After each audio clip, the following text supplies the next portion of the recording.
woman sliced the virus-infected cell in half. She used a tool to separate a small sample and placed it under the microscope. To her shock, she discovered all the cells were bursting apart. The female scientist gasped in fear. Only a biosafety level 4 virus could cause such destruction. She immediately put on her protective suit and entered the highest security lab with her assistant. It's worth knowing that even COVID-19 is only classified as biosafety level 3. Every known filovirus on Earth is in this freezer. Do you know how many people would die on this planet if the leftovers of this freezer ever got released?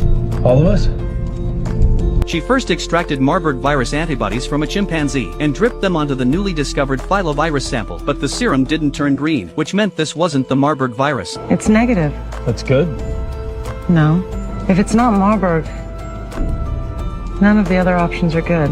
If it wasn't Marburg, there was only one terrifying possibility left: the Ebola virus with a fatality rate as high as 90%. She took out the Ebola antibodies, and just as she was preparing to test them, her assistant suddenly looked terrified. The woman glanced over and saw that her protective suit was torn open and stained with fresh blood. Realizing how dangerous this was, she quickly hit the alarm button, then ran to the decontamination chamber for a full disinfection. After taking off her suit and checking for wounds, she finally discovered it was just a cut from slicing vegetables that morning. Her supervisor placed her in isolation and banned her from entering the lab for a week. You can get as angry as you want at me later. Right now, we've got to get to that.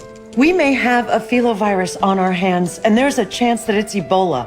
At that moment, her colleague stepped forward in protest because Ebola had never been found in the United States. The woman wanted to go back into the lab to verify the results, but following an emergency incident, all the samples had been damaged during sterilization. There was no other way. So after her quarantine ended, the woman drove through the night to the research facility. There she secured 2 monkey corpses that had died from the virus, but the staff member didn't realize the gravity of the situation and only covered the monkeys with a thin plastic bag. Given no other option, the woman loaded the monkey bodies into her car. She needed to get them back to the lab before they thawed completely, but she didn't expect to get stuck in heavy traffic on the way back. Hearing frantic honking, she rushed out of the car to check and saw blood leaking onto the road. The virus-laden blood was exposed to the open air, and if not handled quickly, it could cause a catastrophic disaster. She immediately pulled out the fuel line and pretended the car had broken down. She rushed to a nearby store to buy disinfectant supplies before the traffic police arrived. She managed to clean up all the blood safely. Then she put fresh plastic bags over the monkeys. When she returned to the research facility, she immediately entered the level 4 lab to run tests, but she discovered that her clearance had been revoked. Luckily, at that moment, her colleague arrived. He also wanted to confirm whether it was truly the Ebola virus. Quickly, they collected a sample from one of the monkeys and dropped Ebola antibodies onto it. Sure enough, the serum turned green.